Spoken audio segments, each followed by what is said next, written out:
E aí galera, beleza? Como é que vocês estão? Meus amigos, a gente vai começar o vídeo de hoje basicamente igual ao vídeo de ontem. Mais uma pesquisa oficial registrada no TSE, tudo conforme manda o figurino, onde Bolsonaro mais uma vez aparece em primeiro lugar com ampla vantagem para o Lula. Mas não para por aí. Mais novidades interessantes, notícias que vai deixar vocês animados sobre as eleições de Bolsonaro em nível federal e também algumas novidades interessantes sobre a campanha do Tarcísio no estado de São Paulo e um possível reforço que Bolsonaro vai ter no estado de Minas Gerais. Então a gente abre o vídeo comentando sobre isso. Depois o segundo tema, dia de ontem, Paulo Guedes ele participou de uma palestra. Nossa, o Paulo Guedes fez um discurso, gente, que é algo assim que você termina de ouvir, o seu coração tá cheio de esperança e de otimismo. É assim, e não é porque ele fala bem, é porque ele apresenta assim, alguns dados que é como ele falou, o Brasil está condenado a dar certo. O Brasil está condenado a crescer. Quero comentar sobre isso, mostrar algumas coisas para vocês. Depois vamos falar de economia e aí mostrar também algumas coisas que aconteceram ao longo do dia de ontem, discussão que envolve os combustíveis e mostrar para vocês o que acontece ao redor do mundo. Não só que assim, o mundo também passa por uma crise, mas mostrar o que os governos de esquerda acabam fazendo ao redor do mundo, o que não muda muito, né, de um governo petista, um governo do PSOL, etc. Depois, hoje podemos ter o encontro de duas lendas, Bolsonaro e Elinho, vamos chamar de Elinho agora, né? Elon Musk podem se encontrar hoje. Saíram várias matérias aí na imprensa, um evento totalmente seleto. Vai ser discutido aí coisas que, ligadas a levar internet lá para Amazonas, também para as escolas rurais, etc. Comentar sobre isso. Espero que dê tempo de comentar algumas coisas ligadas ao judiciário e algumas coisas ligadas aí também à pauta verde. Aí tem muita coisa assim bem variada, mas tudo focando no Brasil. E vamos começar. Dia de ontem, o antagonista teve que dar essa notícia, com certeza, né, com o coração partido. O Vilimigo fala o seguinte: o Paraná é nosso. Em pesquisa realizada no Paraná e registrada no TSE, Bolsonaro supera Lula e aparece com ampla vantagem. Voa, Bonorinho, voa. Aí tá lá, ó, no Paraná, Bolsonaro supera Lula, diz pesquisa. A pesquisa que a gente mostrou no vídeo de ontem foi feita no Distrito Federal. No Paraná, um cenário ainda melhor, mas vamos lá, né? Pesquisa IRG, divulgada nesta quinta-feira, dia 19, mostra que no estado do Paraná, a intenção de voto em Jair Bolsonaro na eleição presidencial deste ano é maior que a de Lula. Fotos. Entre os eleitores paranaenses, de acordo com o levantamento, o presidente tem quase 43% dos votos e o Lulinha 35%. E nessa pesquisa, a margem de erro é de 2,5 pontos para cima ou para baixo. Se você tira 2,5 de Bolsonaro e dá mais 2,5 para o Lula, Bolsonaro continua com pelo menos aí 3% na frente. Mas beleza. Em terceiro lugar, muito distante, vem o pedetista Ciro Gomes com 5,1%, o percentual inferior dos eleitores que não querem votar em nenhum dos candidatos. E obviamente vamos ter que olhar a pesquisa. Essa questão de destacar lá em cima, a pesquisa está registrada no TSE PR-08031-2022 e BR-01607-2022. Data de divulgação, 19 de maio de 2022. Não é pesquisa de internet, não é enquete, não. Pesquisa oficial. Olá, Bolsonaro, 42,9%, Lula com 35%. Considerando esse cenário, as pessoas que não vão votar, nulos, etc., você pegando os votos válidos, essa pesquisa trouxe isso, você pode ver, né, que Bolsonaro já está com 47,56%. Mais uma vez, Bolsonaro podia ter, na boa, 80%. 80%.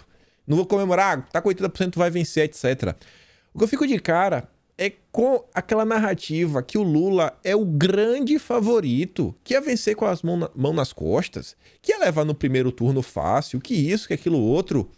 A gente ainda tá em maio, ainda estamos em maio e agora já está aparecendo pesquisas onde Bolsonaro lidera.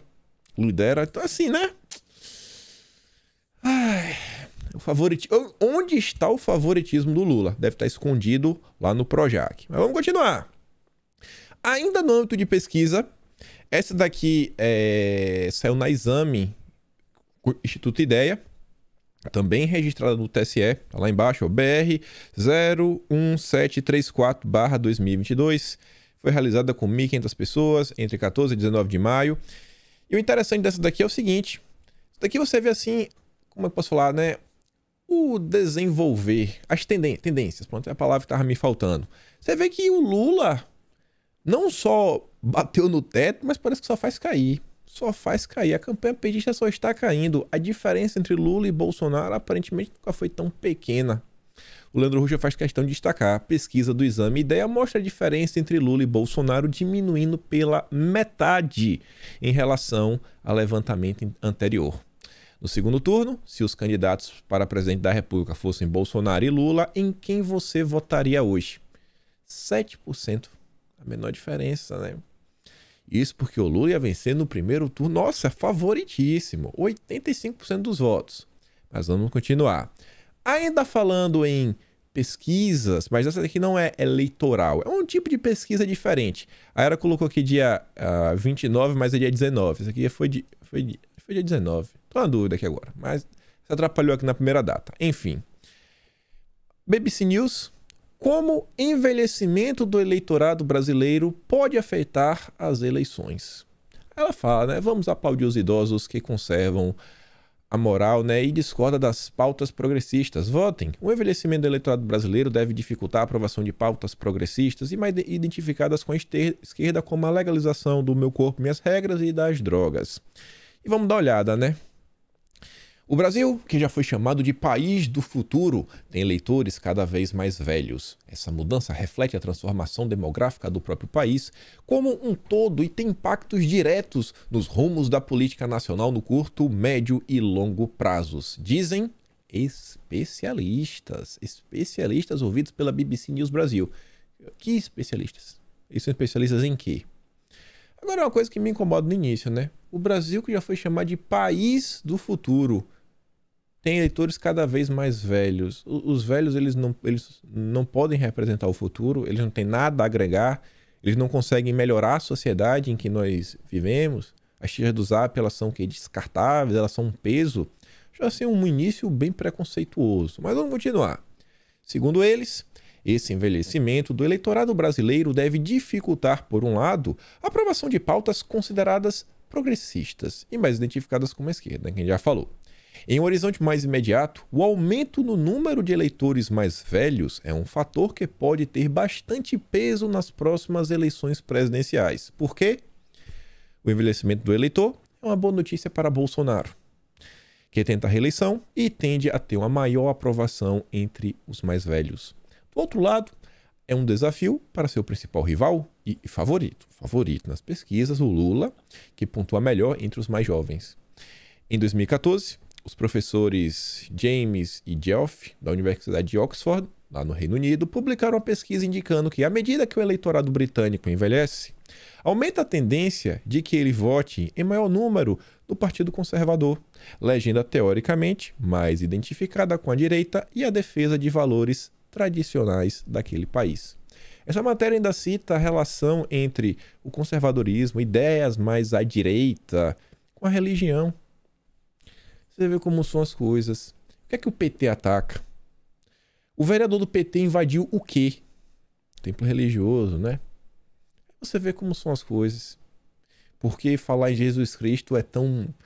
incomoda tanto, né? Parte de algumas pessoas. Eles tentam remodelar algumas coisas. Eles tentam pegar, por exemplo, o catolicismo em teoria da libertação. É pegar o marxismo e colocar alguns elementos católicos e falar, ó, isso aqui é cristão. A gente sabe que às vezes não é bem assim que as coisas acontecem. Tia do Zap no final do dia, sempre salvando o dia. Sempre as tia do Zap, tia do churrasco salvando o dia. Mas vamos continuar. Não para por aí as notícias interessantes. Vejam só, ninguém vai me falar que Aécio é bolsominion.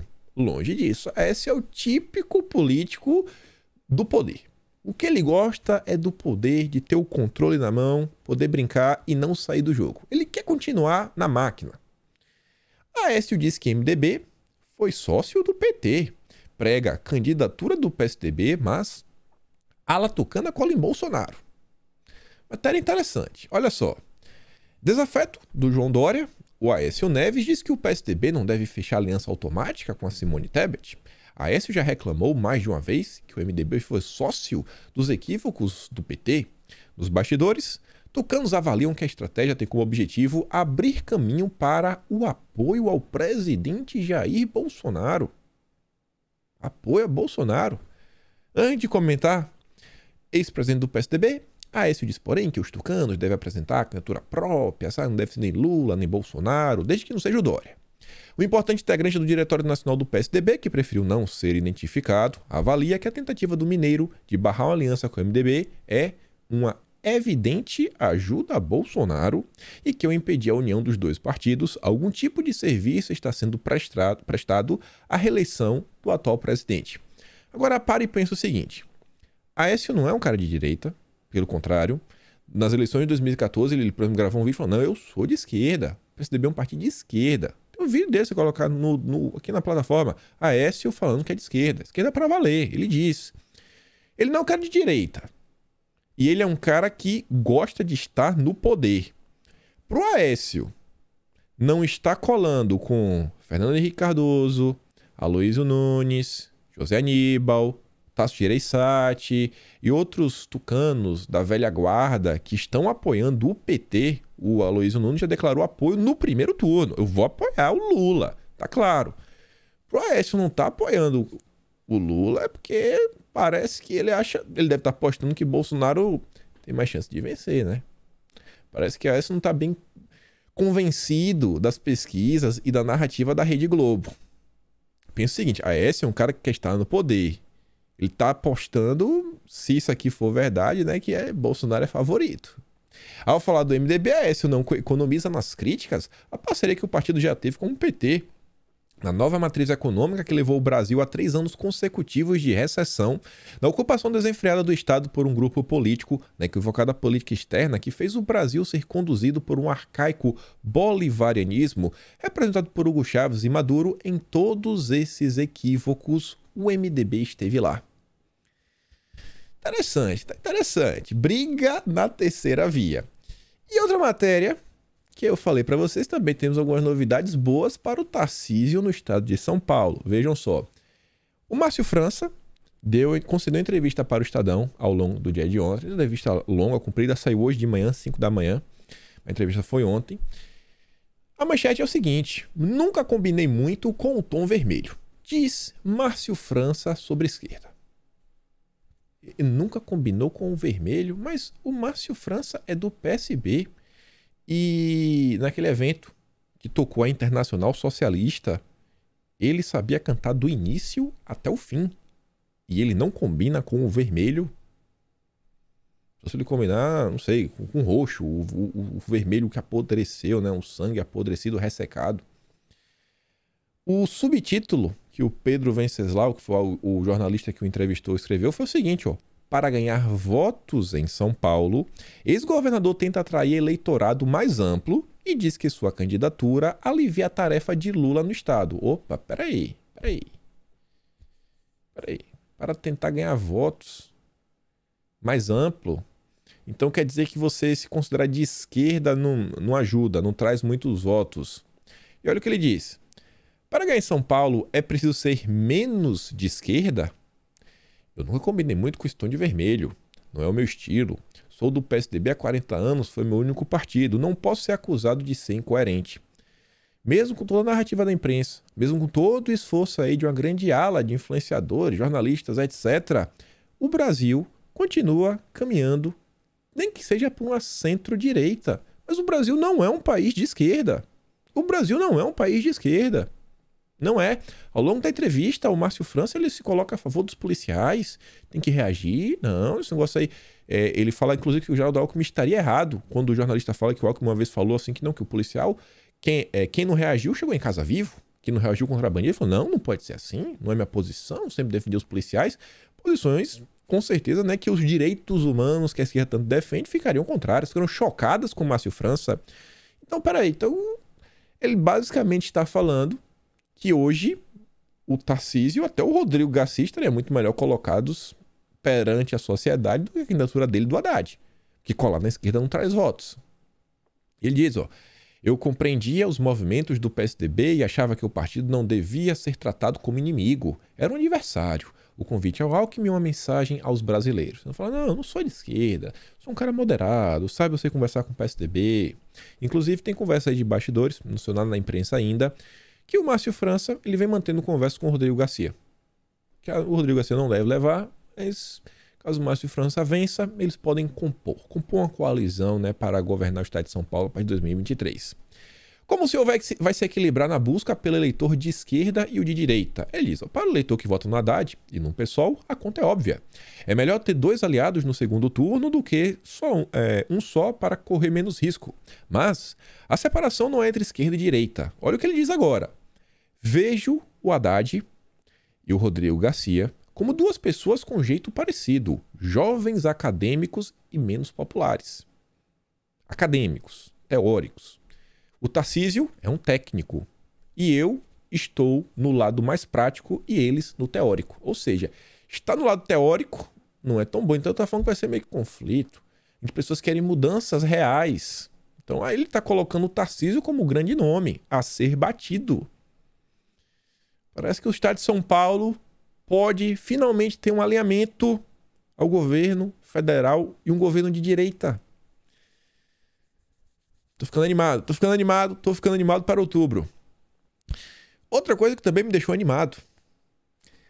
O Alexandre Calil ontem postou aí que em Minas é Lula oficial e Calil, apoio aberto, isso é uma matéria no Globo, etc. Isso daqui não é uma imagem. Não é uma imagem. Isso aqui é um vídeo. Já tem um jingle, já tem uma música gravada sobre o apoio do Lula e um vídeo feito todo editado. Então assim, já está sacramentado. Aí agora sim, e o Zema? O Zema vai ficar em cima do muro com a crescente subida de Bolsonaro aí nas pesquisas? E aí? Então assim, no estado de Minas, eu acho que Bolsonaro aí vai ter palanque. Se não for o Carlos Viana, acho que o Zema agora vai querer mais do que nunca colar em Bolsonaro. Porque está mais do que claro que o Brasil vai polarizar. E Minas Gerais é o segundo maior colégio eleitoral do país e o Zema também continua na frente. Então, se o Calil é Lula, logo o Zema seria Bolsonaro. Uma tendência, né, que os eleitores do Zema votem em Bolsonaro. Mas o Molusco continua favorito, sim. A Globo tá falando. Confia na Globo, mesmo que ele não possa pisar na rua, e também não se preocupa. Eu não duvido, não deve demorar muito tempo. Logo menos, quem sabe, né? É uma possibilidade. A Rede Globo pode construir no Projac uma cidade cenográfica, chamar a galera da Malhação, sabe? Os figurantes da novela das 6, 7, das 9. Bota o Lula aqui, bota uma galera, verde e amarelo. Olha como o Lula é popular. Às vezes eles fazem isso, né? No desespero aí nos próximos dias. Mas vamos continuar. Ontem na live, quero mostrar aqui só um recorte que eu achei assim, um questionamento muito pertinente de Bolsonaro, que envolve aí o Lula, que é o seguinte. Cadê, velho? Falou que a classe média podia ser só uma televisão em casa. Pra que 2? Só uma. Né? Olha o casamento dele ontem. Quero saber se algum pobre foi convidado pro casamento dele ontem. Alguém do MST, do MTST, algum quilombola, algum que no passado aí invadia terras, algum pobre, tá? Pelo que eu estou sabendo até agora não teve ninguém, só teve gente boa lá. Ou seja, socialismo para vocês, capitalismo para mim. Mas tudo bem. Socialismo para vocês, capitalismo para mim. Esse é o Lula, o rei da hipocrisia. Vamos continuar avançando, gente. Cara, eu nunca vi, acho que um discurso para me deixar tão otimista. Não é só esperança, não, é otimista. Otimista. A chuva de verdades que o Guedes me demonstrou de forma assim concatenada. Peguei, recortei um áudio aqui para vocês. Mas antes de comentar sobre isso, para vocês verem assim, isso aqui é um reforço. Por mais que, isso aqui é um problema. Por mais que seja um problema, isso aqui é um reforço às palavras do Paulo Guedes. Olha só. A Renatinha trouxe uma matéria do UOL. Menos nuggets, saladas menores. Inflação atinge restaurantes nos Estados Unidos. Só mais uma matéria, né, que o problema é internacional. Eu só trouxe daqui porque eu achei interessante que o primeiro parágrafo da matéria é o seguinte. A inflação elevada havia atingido não apenas o Brasil. Começou assim, ó, não é só no Brasil não, viu, gente? Mas boa parte dos países do mundo, mesmo a maior economia do mundo, dos Estados Unidos, vem sofrendo e os indicadores são os mais altos dos últimos 40 anos. Com isso, quase todas as atividades estão mais caras, incluindo as mais básicas, como a alimentação. O mundo todo está passando por um problema. O mundo todo. E isso pode ser bom para o Brasil. Muito bom. O dia de ontem, a The Economist, ela reforça aqui um problema que realmente deve vir. É um problema meio complicado, para ser bem simplório, né? Muito mais do que complicado. Isso aqui é uma catástrofe, é realmente a palavra, que é a fome, devido a decisões políticas. Isso aqui é devido a decisões políticas. Desde o fique em casa até as sanções em nome do bem, para combater o autoritarismo, isso, aquilo, outro, sem pensar no que realmente vem sendo feito. Só que o The Economist ainda faz questão de destacar alguns pontos, né? As preocupações dele, o que vem acontecendo lá, né, na Rússia, política do Putin, o que vai ser o próximo para o SoftBank, grafeno e descarbonização, estão preocupados nessa questão do meio ambiente. E aí está perguntando também, né, sobre os comunas. O Vitor Gabriel Zapata fala, ó, nunca a revista The Economist falou de forma tão aberta sobre a geopolítica global, desabastecimento alimentar, Putin como inimigo, mercado especulativo, ESG, roubo da Amazônia e os comunas como liderança artificial no campo macroeconômico de uma nova ordem. Além disso, olha para isso daqui. Mais uma notícia ruim. Pô, notícia ruim, mas é do exterior. Calma, que a gente vai falar do Brasil. Calma. Escuta o Paulo Guedes. Aguenta um pouquinho. Na CNN ontem, eles reportaram isso daqui. Que a Europa tomou umas medidas, tem agora um plano, para conseguir se livrar das garras dos russos. Eles vão dar um jeito lá, sabe? Aqui a gente vai ter, pra gente abrir mão dos da energia, né? Combustíveis, gás, petróleo, etc. Vamos ser autossuficientes, vamos comprar de todo lugar. E a CNN traz 3 pontos. Olha lá, plano da União Europeia para reduzir a dependência da Rússia. Primeiro ponto, mudar a estrutura de gasodutos. Tentar trazer de outros locais. Beleza. Segundo, acelerar a transição para fontes renováveis. Terceiro, economizar energia. A Bia falou o seguinte, ó, mudar a estrutura dos gasodutos, né? Segundo, acelerar a transição para energias renováveis. Tipo, eles eram dependentes então porque eles queriam. Então, a turma da União Europeia que sempre cobra do Brasil posicionamentos, mudanças, eles agora vão acelerar. Ué, por que não acelerou antes? Por que não acelerou antes? Se isso era uma solução. Por que só vai acelerar agora? Mas beleza. E o terceiro ponto, a Bia já fala o seguinte, economizar energia, uai. Essa é a prova que a opção acima é falácia. Se você consegue acelerar a transição, por que você vai economizar? É só você fazer a transição. Gente, economizar energia é algo assim bonitinho. A gente tá falando de racionamento. Como assim economizar energia? Você vai colocar um teto na economia? Você vai colocar um freio? Porque a expansão econômica é algo que anda de mãos dadas com a expansão energética. Cada nova indústria que abre são inúmeros quilowatts, megawatts às vezes, que são consumidos. Uai, como assim economizar energia? Como assim? Vai faltar energia? O pessoal que vai desligar a luz da casa, não vai poder utilizar, só vai poder tomar banho em determinados... O que é que vai acontecer na Europa? Mas confia. Então vocês estão vendo. Estados Unidos passando por problema, Europa também, e o Brasil. Assim, a gente se preocupa com todo mundo que quer ver o planeta prosperando. Mas somos brasileiros. E é isso que surge o ministro Paulo Guedes. Vou mostrar 2 pedaços. Primeiro aqui é o Paulo Guedes explicando um pouco o que está acontecendo no planeta. Depois a gente vai para a parte do Brasil, que essa é a parte interessante. Escuta aqui nosso ministro. Momento crítico. Falou que a classe média podia... Houve uma interrupção das cadeias produtivas nacionais. Agora. Momento crítico. Houve uma interrupção das cadeias produtivas nacionais, internacionais, globais. Interrupção, linhas de fornecimento. Cadeias produtivas todas desintegradas. E no momento que isso aconteceu com a pandemia, quando a economia brasileira, quando a economia mundial começa a se reerguer, vem a guerra. A Rússia invade a Ucrânia. Ucrânia, grãos. Rússia, energia. Comida e energia sobem no mundo inteiro. Ou seja, a crise fica mais aguda. E a ruptura das cadeias globais se aprofunda agora, que agora é geopolítica.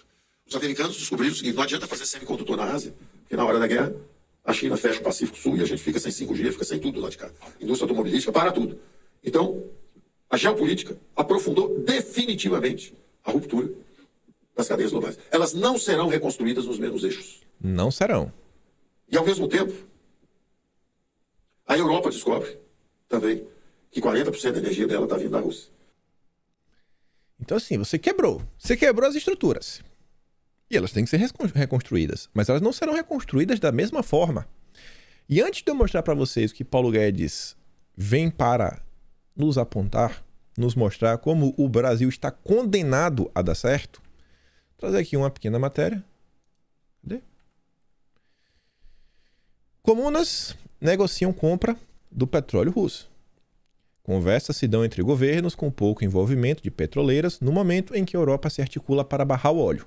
Ou seja, novas formas, né? Novos grupos estão se formando, né? Uma nova estrutura vem se formando. Nada se cria, nada se perde, né? Tudo se aproveita. O Balboa fala, a Rússia não deixará de exportar um fiapo de suas commodities. A Rússia resolveu a vida dela, segue vendendo. A única diferença é que quem não puder recebê-las vai experimentar, né, o racionamento, inclusive alimentar. Foi o que o Paulo Guedes falou. Problemas alimentares e energéticos. Só que não para aí. Aí temos aqui a matéria do valor. Cenário global, que é esse cenário de caos, é o que a matéria vem descrevendo, esse cenário caótico, desperta interesse por Brasil. Peraí, o mundo está o caos. E nesse momento de caos, os olhos se voltam para o nosso país. Chefe de mercados internacionais da Bolsa de Nova York aponta que ADRs brasileiros são dos ativos mais líquidos no mercado americano atualmente. Está falando um pouco do mercado financeiro, etc. Mas por que ficar tão otimista diante de uma crise? O que é que o Paulo Guedes tem para falar? Eu normalmente não coloco um vídeo mais longo, só que esse daqui, pessoal, a gente tem que ouvir. Esse tem que ouvir, peço a atenção de vocês. Esse aqui tem 3 minutos. Qualquer coisa, dou umas pausas, a gente faz alguns comentários. Normalmente bota no máximo vídeo de 2 minutos, mas esse aqui tem 3 minutos. Vamos ouvir juntos, de forma atenta. Então, o Brasil, que era o problema climático global, a coisa mais importante, eles começam a redescobrir o Brasil o seguinte. Primeiro, nós fizemos também a nossa parte. Desenhamos o nosso Green Growth Program, $1 bilhão para redesenhar o programa e criar um eixo verde. Fomos a Glasgow. Lá começamos a dar o sinal. Depois fomos agora, um mês atrás, eu tive na OCDE. E eles nos pedindo apoio e eu dizendo, cara, nos ajudem também a ajudar vocês. Nós temos alimentos, não é? Temos e vocês estão comida. protegendo a OCDE. A França usa o argumento que nós estamos destruindo floresta. Na verdade, o fluxo de poluição global, 30% é a China. Do fluxo de emissão de poluição anual, 30% é a China. Só que ninguém fala grosso com a China. 15% é com os Estados Unidos, ninguém fala grosso com os Estados Unidos. 14% é da Europa, ninguém fala grosso com a Europa. 1,7% é o Brasil, todo mundo fala grosso com o Brasil. Todo mundo chuta o Brasil. Então, ok. Tem que acabar com o desmatamento, é legal. Tem que acabar com o desflorestamento. Tá tudo certo, isso aí é verdade. Tem que ter foco nisso. Então, nos comprometemos com essas metas, vamos fazer isso. O Brasil é uma potência verde. O Brasil é a matriz energética mais limpa do mundo. Então, vamos garantir que nós vamos continuar e nós vamos aprofundar os trabalhos. Ok, fizemos nossa parte. Estamos desenhando, junto com a OCDE, o terceiro pilar, que é esse. Antes vamos tributar a poluição, vamos premiar inovações, mas vamos também premiar e pagar bem a preservação de recursos naturais. Então, botamos isso lá. Estamos lá dentro, estamos ajudando a construir a solução verde para o mundo. A transição. E agora a Europa descobriu, e os americanos descobriram o seguinte, 2 conceitos básicos. Aí já... Dá uma pausa. Você tá vendo, né? Começamos aí, estavam reclamando dessa questão do verde, etc, blá, blá, xixi. Então, beleza, vamos fazer aqui algumas coisas. E o que o Paulo Guedes pontua, eu acho que todo mundo concorda. Alguém é a favor do desmatamento ilegal? Do ilegal? Ninguém é a favor do ilegal. É para combater o ilegal? Beleza. Agora, você poder explorar a natureza de forma legal, isso daí vocês não podem reclamar. Respeite as nossas regras, temos regras, e as nossas regras são duríssimas, né? Você vê, pô, tem região que você só pode explorar menos de 20% das terras. Então, ó, a gente, mais do que ninguém no mundo, somos nós que preservamos. Primeiro ponto. Segundo, você vê que o Paulo Guedes fala, ó, falando assim, não sei o que, ó, a gente tem comida, a gente pode te ajudar. Agora, você também tem que me ajudar. A França tá aí atrapalhando o nosso lado, por quê? Porque ele tá dando um subsídio, eles ficam dando um subsídio para os agricultores dele, o pessoal, e aí nosso produto às vezes fica com dificuldade, não querem deixar a gente entrar num acordo aí com a União Europeia para a gente poder vender mais, porque pode prejudicar a agricultura do francesa. Então aí não dá, né, bonitão? Aí não dá. Enquanto poluidores, você viu, 1,7% Brasil. Quem tem aí 30%, ninguém fala grosso. Ó, fala nada. Não fala dos comunas. Estados Unidos 17%. Não, ó, fica quieto. Fica quieto. O Brasil, gente, produz 1/10 de poluição que os Estados Unidos produz. E o Brasil, que é um malvadão. Aí o Paulo Guedes continua, olha só. Aí foi há 2 semanas atrás, eu estou nos Estados Unidos, onde eu acabei pegando o Covid lá. Mas foi há 2, 3 semanas atrás. Fomos lá e, da mesma forma que os europeus mudaram o tratamento em relação ao Brasil, com a nova perspectiva, que é o seguinte: nós precisamos de energia e nós precisamos de alimentos. Quem é que vai prover a segurança alimentar e energética do mundo? Quem? Olharam para o Brasil. Brasil. Fomos para os Estados Unidos, a mesma coisa, a mesma conversa. Vem cá, isso a presidente da OMC, uma nigeriana, inteligente, super legal. E o presidente da OCDE, um alemão que viveu na Austrália, cabeça aberta também, nos ajudou. Todo mundo, a secretária de Tesouro Yellen, todo mundo nos ajudando a ajudá-los. Vocês têm que entrar nisso aqui, vamos fazer então esse acesso ao OCDE. Mudou, Vocês estão bem à frente dos outros países, porque se a gente entra, faz um acordo com a União Europeia.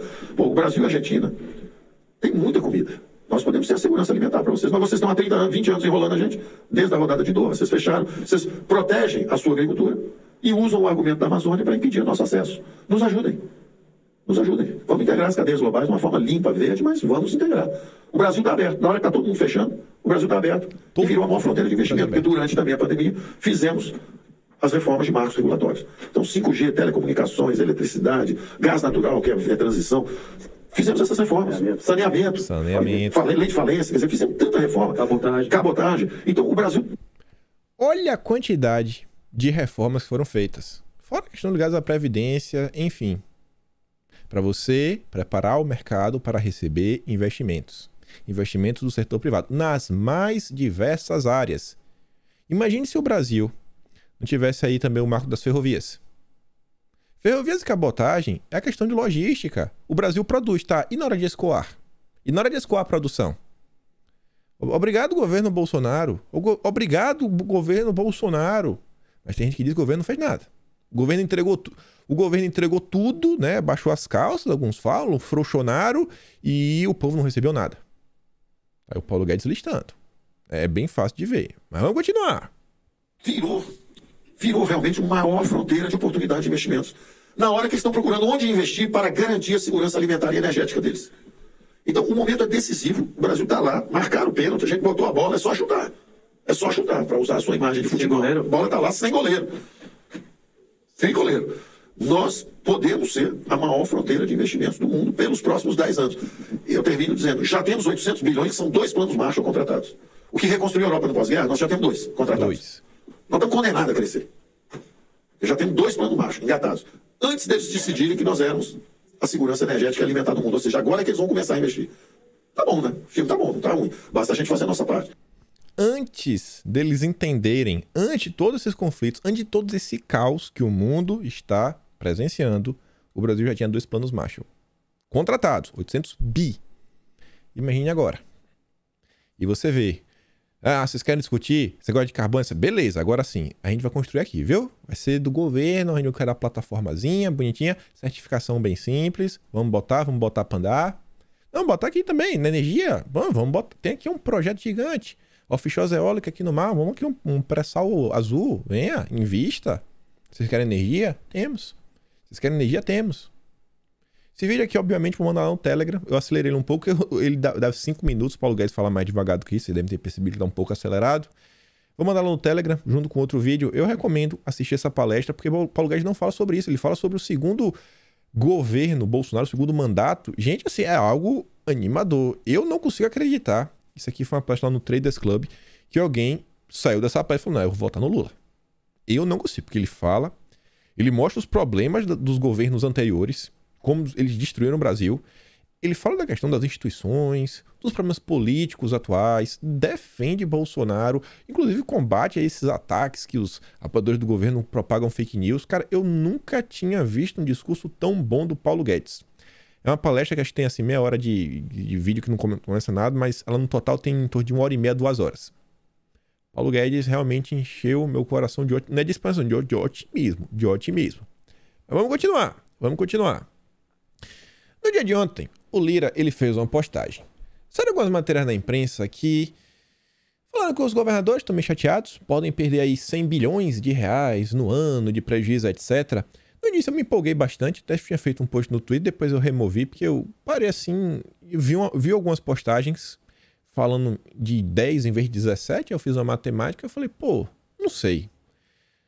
Vamos explicar aqui pra vocês, né? O Lira veio falar o seguinte, colocarei em votação na terça-feira A lei que classifica combustíveis, energia elétrica, telecomunicações e transportes como bens de serviços essenciais, portanto, com alíquota máxima de ICMS de 17%. Ele fez questão de colocar como máxima, alíquota máxima, significa não...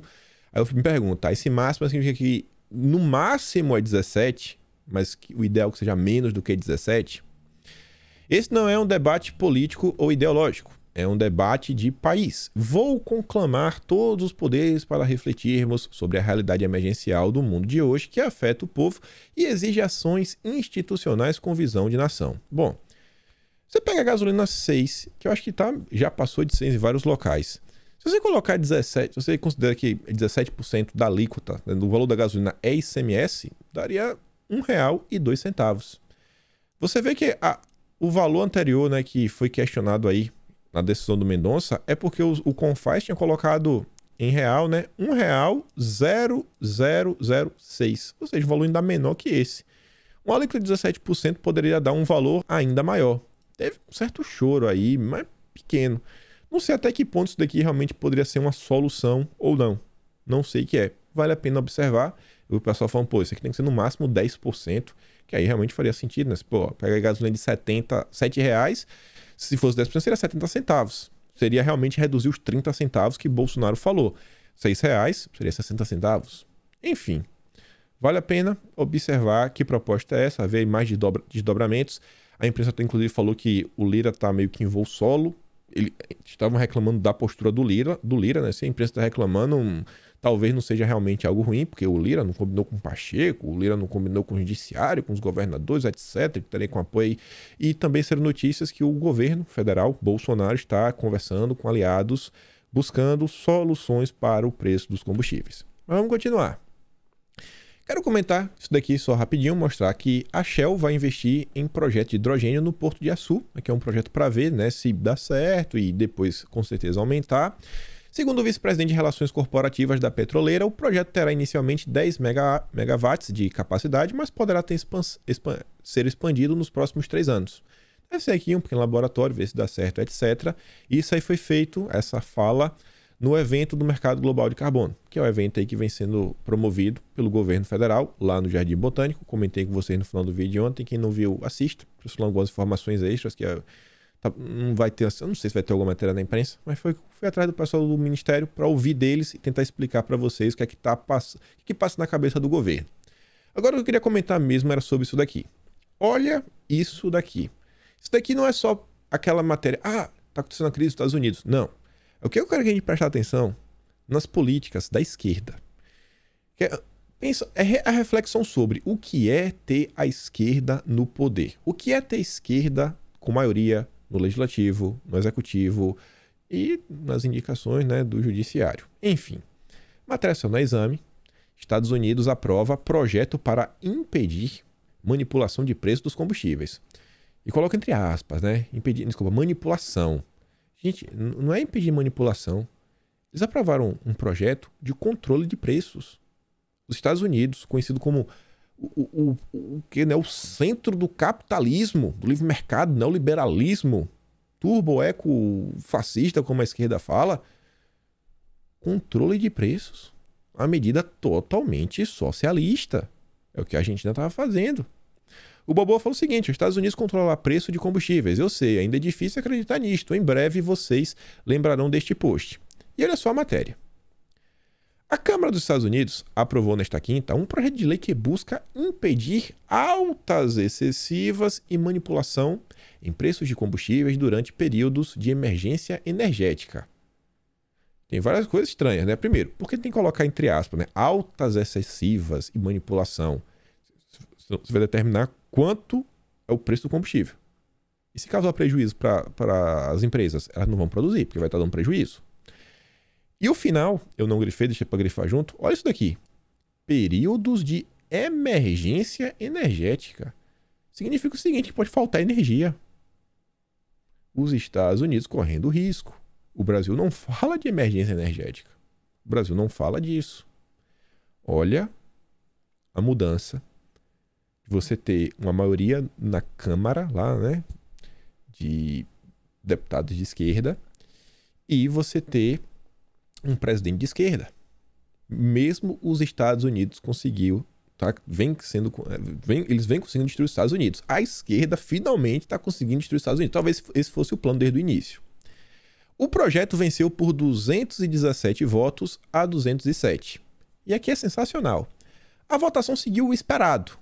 O que é o esperado? Bom, com toda a bancada republicana votando contra, ou seja, toda a direita votou contra controle de preços, toda a direita, e apenas 4 deputados democratas, ou seja, de esquerda, contrários ao projeto. Enquanto outros 10 deputados, 5 de cada partido, não votaram. Ia ser a mesma coisa, né? Tá igual no fim das contas. Olha para isso. Não importa o país. Não é... Quando fala assim, tal país... Isso daqui, pelo menos para mim, a minha reflexão que veio é o seguinte... os Estados Unidos dá certo, porque a população lá é mais educada, é mais isso, mais aquilo outro. Não acho que é isso, não. Acho que os Estados Unidos no passado deu certo porque não era a esquerda que tomava conta. Não era a esquerda que controlava. Era a esquerda, talvez, né? Mas muito mais moderada, se é que a gente pode falar assim, do que a gente vem vendo hoje. É um fenômeno internacional, onde a esquerda bota a mão, meu amigo. Na prática, a lei aumentaria a autoridade da Comissão Federal de Comércio, agência reguladora ligado ao governo dos Estados Unidos. Olha como as coisas ligadas a regulamentações, assim, é uma pauta internacional. Regulamentação, pauta internacional. É a mesma coisa do SG. Favorável à pauta, o deputado democrata Adam Schiff afirmou em postagem no Twitter que a votação desta quinta representa um passo do legislativo contra a manipulação de grandes companhias petroleiras e em direção à transição para fontes energéticas renováveis. Ele não falou isso. Isso aqui é a torcida da Exame Brasil. Por outro lado, a Câmara do Comércio nos Estados Unidos alertou que esse projeto pode significar uma imposição de controle de preços e, assim, desencorajar a produção de nova energia, resultando em uma oferta doméstica ainda mais apertada. Faltar produto nas prateleiras.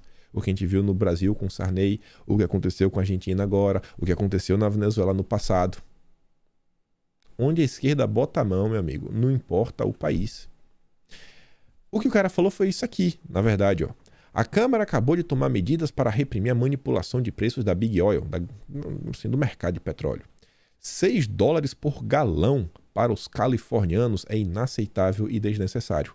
A Califórnia é uma espécie de Rio de Janeiro dos Estados Unidos. É o estado mais à esquerda de todos os Estados Unidos. Mais à esquerda é a Califórnia. É lá. É lá. O resultado de corporações colocarem lucros acima das pessoas. A melhor solução, aí ele fala, qual é a solução? Responsabilizando as empresas e apostando na energia verde. Falando que a solução é apostar na energia verde. Ele não falou que essa lei vai levar, né, como o cara da Exame falou, ele falou o seguinte, ó, essa lei vai levar em direção à transição. Não tem nada disso. Ele falou que é uma solução, apostar na energia verde. Onde a esquerda bota a mão, aí depois o pessoal fica aí. Aí imagina a turma do voto nulo. Aí imagina a turma que fica reclamando de Bolsonaro. Críticas construtivas, 24 horas por dia. Isso daqui. O Senado americano, o Senado, passou um pacote de 40 bilhões de dólares para ajudar os ucranianos. Beleza, bacana, isso aí. O mesmo Senado bloqueou 48 bilhões de ajuda para restaurantes e outros pequenos negócios. Prioridades, né? Prioridades. Onde a esquerda bota a mão? Prioridades. Se você fosse um senador, você iria aprovar 48 bilhões para o seu povo, investir na economia, salvar os comércios, ou na Europa? Prioridades. Imagine o Lula voltando. É isso aqui. É o que o Lula já fez no passado.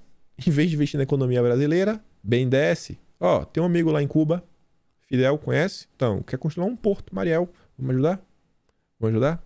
Tem o Ortega, Nicarágua. Vamos ajudar o Ortega? Aqui, ó. Onde a esquerda bota a mão. E a União Europeia, conforme o Paulo Guedes falou, que reclama tanto do Brasil, bota o dedo, desse bababá, que quer dar lição de moral, quando a matriz energética deles é majoritariamente ligada à energia fóssil. enquanto a nossa energia é basicamente verde, né? A maior parte de hidrelétricas.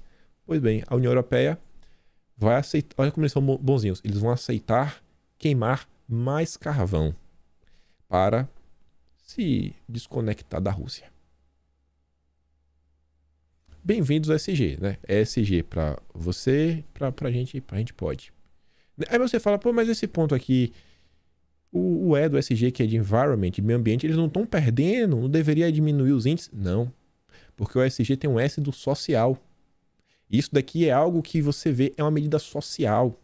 Porque a gente não compactua com o absurdo que está acontecendo. Então, o critério social tem que ser colocado em primeiro local.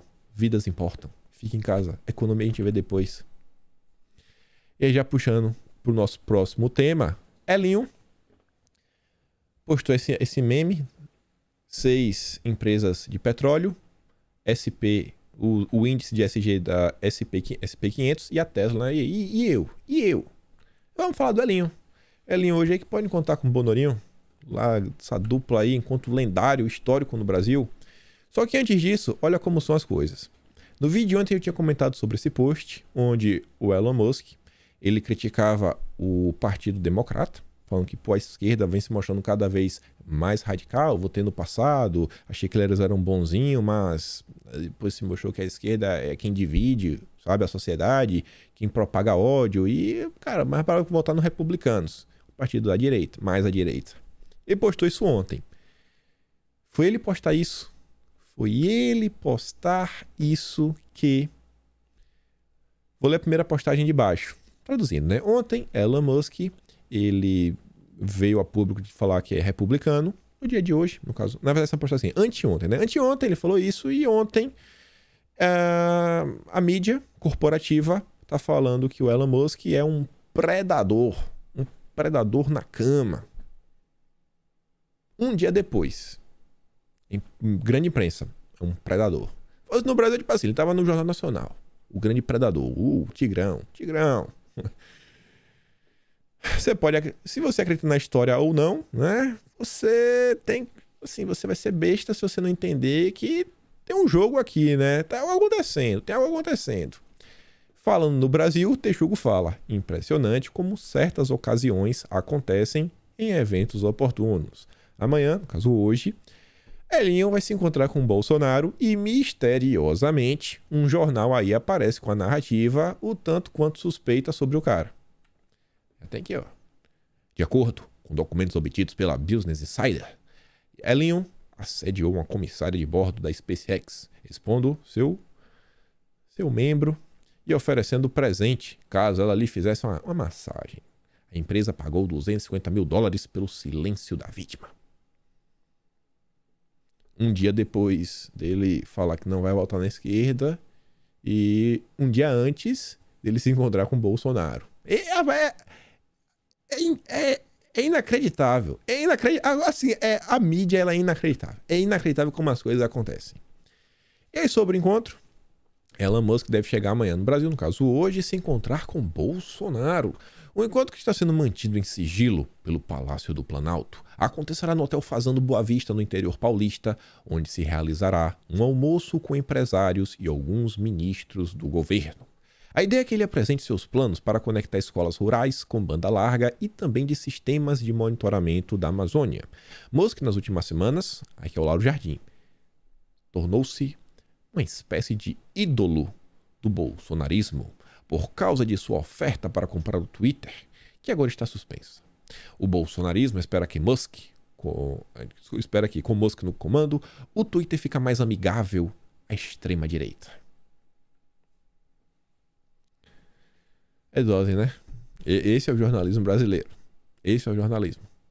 Você vê, ó, para falar do que ele vem fazer e de como isso pode ajudar o povo brasileiro, a imprensa que critica tanto, por exemplo, o homeschooling, que fala que é muito mais importante que as crianças estejam na escola e que a gente tenha tecnologia para as crianças aprenderem. É duas linhas. E não é nem 2 linhas completas, né? É 1,75, né? Que termina aqui, ó. Pronto. Podia discorrer, podia falar sobre escolas rurais, podia falar um pouco mais sobre a questão da Amazônia. Não. Tá bom. Agora, para o Elon Musk, né, se tornar uma espécie aí do Power Ranger verde, do bolsonarismo, que assim, ele não faz parte do grupo, né? Mas ele aparece para ajudar. Ele não faz parte do grupo, ele tem um robô próprio. Aí, ó, ele ídolo bolsonarista, ajudando a extrema-direita brasileira. É capaz da hora dele sair, antes dele sair do Brasil, já tem uma matéria, sei lá, do UOL, alguém falando aí, ó, Carlos Bolsonaro foi visto no interior de São Paulo, conversando com Elon Musk, montando estratégia para disseminar fake news nas eleições. Setores da República se pronunciam. Aí, o primeiro vai ser o Pacheco. Ó, esse negócio aí, essa visita aí tá ruim, temos que defender a democracia, né? Elon Musk, gabinete do ódio. É imprensa. Aí depois reclama, ai, Bolsonaro não respeita os jornalistas. Ai, que isso. Ai, que aquilo outro. O L1, ele respondeu aos ataques que ele vinha sofrendo, falando o seguinte, ó, os ataques contra mim devem ser vistos através de uma lente política. Este é não é manual, é método padrão, né, como a esquerda age. Mas nada me impedirá de lutar por um bom futuro e seu direito à liberdade de expressão. Espero que seja verdade. Eu espero. Aí ele fala o seguinte, né, foi mais 2 posts, falando que o interessante, porque ele não é um cara de direita. Aí eu só trouxe isso aqui para mostrar para vocês. Ele fala, ó, o melhor seria que nós tivéssemos um partido mais moderado, que ficasse entre os republicanos e os democratas. Isso é o que a maioria das pessoas nos Estados Unidos deseja, mas infelizmente isso não é realista. Geralmente o partido com menos poder, que atualmente são os republicanos, se move mais para o centro para ganhar votos moderados, então tentar, né, ter controle da Câmara, Senado, Presidência, e isso é um vai e volta conforme o tempo vai passando. Então precisa de uma alternância entre poderes. Cara, olha só, os democratas ficaram 8 anos com Obama, Trump só ficou 4, e eu acho que, assim, mal começou o governo do Joe, né? Mal começou, não tem nem 2 anos. Tem 2 anos completos? Não, né? Começou, ano passado foi o primeiro, então, assim, tem nem 2 anos completos e ele já tá sentindo na pele. Já tá sentindo na pele. Mas beleza, deixa ele aí, sem entender. Puxando aqui pro próximo tema. A ação da Tesla, a ação foi retirada, no final das contas, eu não sabia. Discriminação racial. Exclusão ocorreu também após identificarem condições precárias de trabalho na fábrica. Agora pensa o seguinte, gente, pensa o seguinte, é o que eu digo. Questões ligadas a SG não é apenas meio ambiente. Discriminação, preconceito. Se a empresa é uma empresa antidemocrática, será que ela também pode ser punida? Por ser uma empresa antidemocrática, por ser uma empresa que apoia o golpismo, como é o Coco Bambu, como é o Luciano Hang, como são os empresários. Eu não lembro se foi uma matéria. Foi uma matéria da Folha de São Paulo. Uma matéria ridícula. Criticando até a comida que o Coco Bambu faz, falando que destrói a sutileza dos frutos do mar, criticando os hambúrgueres do Madeiro que são ressecados. Essas empresas também seriam punidas. Você percebe como, no final das contas, é uma sigla totalmente subjetiva, que no final do dia, assim, SG é igual democrata. SG é igual democrata. O que é democrata? Não sei. Democrata por Rodrigo Pacheco é uma coisa. Democrata para Bolsonaro é outra. Democrata para a Rede Globo é outra coisa. Para a Rede Globo, ninguém de direita é democrata. Todo mundo é bandido. Ninguém é. Ninguém de direita presta. É a mesma coisa. SG, se você é de direita, você não é. Você só é se você for de esquerda. Simples assim. Aí vem o Globo. Uma matéria que eu acho que é... assim, ela se contradiz. A matéria, ela é autocontraditória. O Globo vai falar o seguinte, ó, o consumidor leva em consideração causas sociais e ambientais na hora de escolher uma marca. A mídia, a Renata fala, né? A mídia está tentando fazer os incautos acharem que SG é algo que faz parte do cotidiano de todos. Vocês escolhem alguma coisa ou deixam de comprar por causa das causas sociais e ambientais que a marca está envolvida? Vocês olham isso? Essa matéria, eu acho que ela é tão contraditória porque ela termina assim, ó. Na mira dos defensores da sustentabilidade. Uma das companhias que está na mira dos defensores da sustentabilidade é a Comuna Shein, avaliada em cerca de 100 bilhões de dólares e que domina anúncios em redes sociais. Com roupas cujo preço médio é 13 ante 50 da Zara, 30 da H&M. Duas outras marcas internacionais conhecidas. Segundo informações coletadas pela agência de notícias Bloomberg, a Shein está vendendo como nunca. Uma empresa que não respeita o meio ambiente. Aí vem, ó. Quem mais se atrai por seus produtos é o público jovem, que costuma ser apontado em pesquisas como mais engajado em questões ambientais e sociais. Ué, se a questão ambiental e social é determinante na hora de comprar, e se o jovem é quem mais se preocupa com isso, como é que é o jovem que está comprando da empresa malvadona? No final do dia, o que decide é isso aqui, ó, amigão. Ó, uma é 13, a outra é 50. Dá pra comprar 3. Que 3 pra comprar 4. Dá pra comprar 4. 4 vezes 3, 52. Na H&M, 30. Dá pra comprar 2,5. Leva 2 camisas e uma regata. Então, assim, é isso, né? Não, eles querem distorcer toda a ordem das coisas como são. E já que não tá falando de roupa, já chegando aqui quase ao fim do vídeo, mas dá pra falar acho que de judiciário, Disney lança coleção, sim, né, com as letras em arco-íris para crianças. Eu não entendo muito assim. Assim, beleza, bacana. Eu só não entendo muita lógica, sabe? Porque, sei lá, as histórias de super-heróis, na maior parte do tempo, eu achava que era pra inspirar. Sei lá, tá bom, então você tem algum tipo de reflexão. Até quando eu pego algo assim mais sério, que eu olho assim e falo, normalmente tem alguma história por trás, mas agora quer envolver nas causas sociais. Enfim, né? Esse é o mundo que estamos vivendo.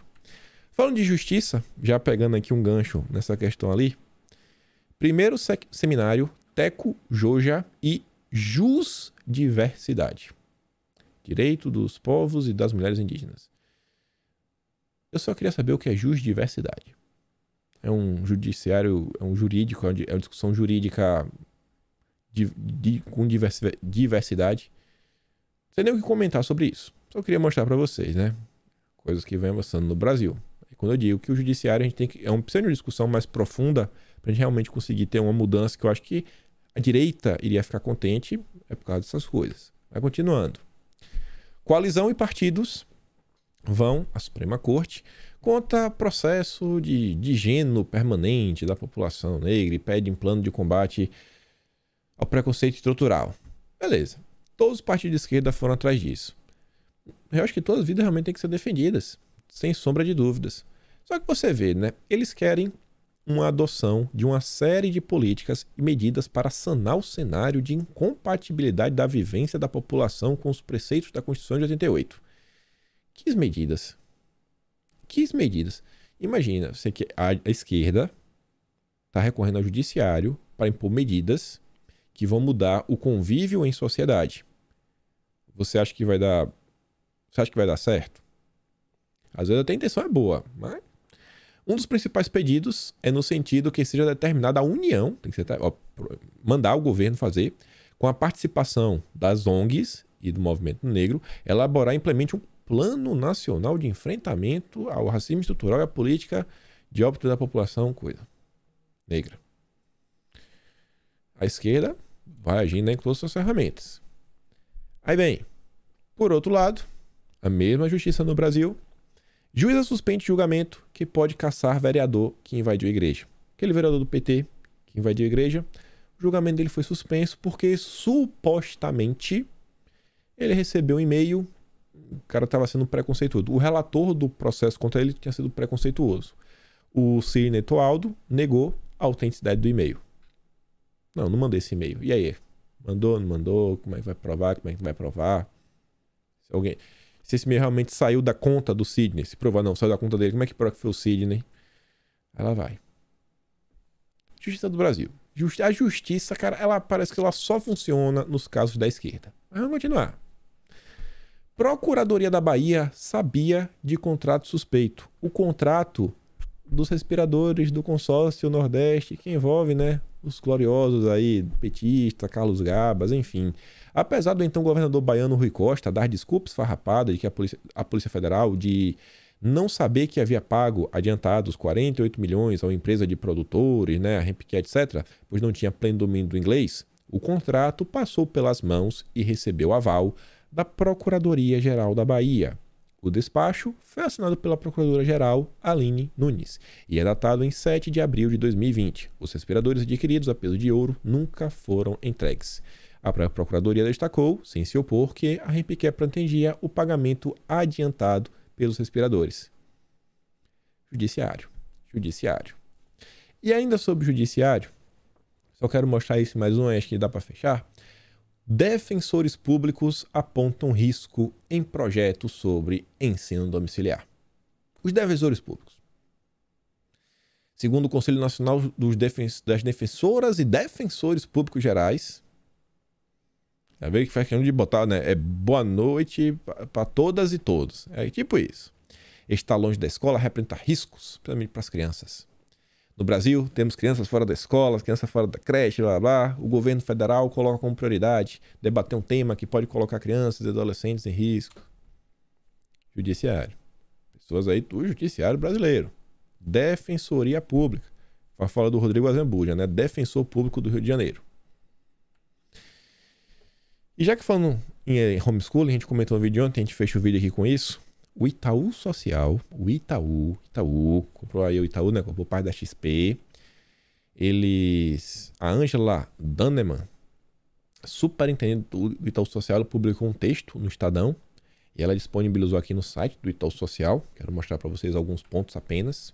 Primeiro que ela fala que essa prática não deve ser vista como uma coisa de primeiro mundo, tanto que ela é proibida, né, na Alemanha e na Suécia. Então não é bom. Um dos maiores riscos, olha qual é o risco da educação domiciliar, é que você não sabe se vai ser aplicado um currículo adequado. Que tipo de currículo você acha que para ela é adequado? E disponibilização de evidências de que o ensino e a aprendizagem estão ocorrendo. Sabe? Não tem como a gente fiscalizar, não tem como a gente controlar o aluno. Vale aqui observar, olha só, quem se posiciona meio que contra, né? Unicef, Instituto Sou da Paz, Ministério Público do Estado de São Paulo alertou para o risco de subnotificação das denúncias. Assim, não vou falar nada.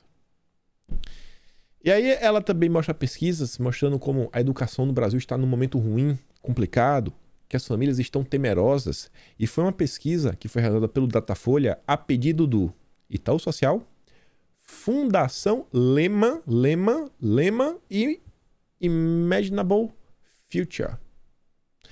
E ela termina falando: a pauta sobre a educação familiar segue em direção contrária às necessidades do país. Do país ou as que ela acha que são as importantes. É o pensamento iluminista. Educação de qualidade como prioridade. Integral e integrada. Dever do Estado e da família. Assim, tem que ser integrada. Tem que ser integral. Várias horas dentro de uma sala de aula com os professores, na maior parte do tempo de esquerda. Eu estudei quase minha vida toda, acho que 4h30 por dia. Acho que minha escola era de 7h30 a meio-dia. Aí depois virou das 7 a meio-dia e 15. Nossa, tinha 7 em ponto da manhã que começava a minha aula. 7 a meio-dia e 15. Meu ensino médio foi todo assim. Na boa, me bota na sala de aula aí, com esses meninos tudo aí, vamos ver. Pode me dar até essa prova do Enem, já peguei pra dar um bizu. Sei não, viu? Não sei se é a solução estudar 8 horas por dia. Enfim. E você vê, ó, tem que ter o dever do Estado também, não só da família. Todos responsáveis pelo desenvolvimento de todas as crianças, adolescentes e jovens. Todo aí, ó. Família é a responsável principal. O Estado ajuda, mas o responsável é a família. Mas esse é o pensamento do pessoal do Itaú, que é alinhado ao pessoal do Lema. Ah, lembrei disso aqui, ó, para fechar. Cuba diz ao Comitê de Direitos das Crianças na ONU: nossas crianças podem expressar suas opiniões livremente e desfrutar da liberdade de pensamento, crença e religião. Na escola, elas têm acesso a informações pela internet. Elas são livres para professar qualquer crença ou credo sem interferência do Estado. Confia na ONU, confia no Itaú, confia no Lema, confia em todo mundo. E amanhã a gente traz algumas coisas ligadas à pauta verde. Com isso, fico por aqui. Aquela curtida com a compartilhada. Pega os vídeos do Paulo Guedes, manda para teus amigos, tá lá no canal do Telegram, só clicar aqui no link da descrição. Na descrição também tem o Patreon, se você quiser me apoiar, também pode me apoiar no membro do canal, clicando no valeu. Mas depende de tudo, compartilhe esse vídeo, ajude o canal a crescer e a gente se vê amanhã. Fui, galera.